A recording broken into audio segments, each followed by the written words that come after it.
Avec la Russie, le 16 mars, pour le référendum, peut-on lire sur cette affiche. Moins de 3 semaines après que les drapeaux russes ont été hissés sur les bâtiments du gouvernement régional et du Parlement de Crimée, 1,5 million d'électeurs sont appelés à dire oui ou non à un rattachement à la Russie, enfin plus précisément à trancher entre deux options. 1. Approuvez-vous la réunification de la Russie et de la Crimée au sein de la Fédération de Russie? 2. Approuvez-vous la restauration de la Constitution de 1992 et le statut de la Crimée comme faisant partie de l'Ukraine?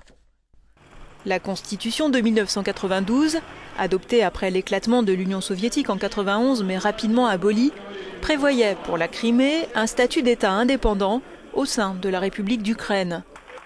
Aujourd'hui, la Crimée est régie par une constitution datant, elle, de 1998.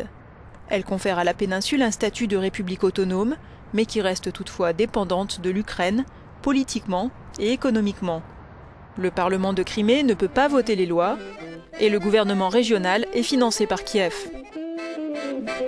En Crimée, aucune campagne publique en faveur du non-rattachement à la Russie n'a été organisée.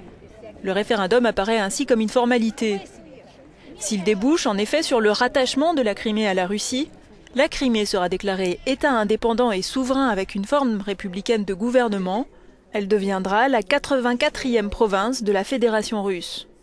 Côté russe, les députés de la Douma doivent examiner le 21 mars un texte de loi pour autoriser la Fédération à englober un territoire étranger en cas de défaillance de l'État dont il dépend.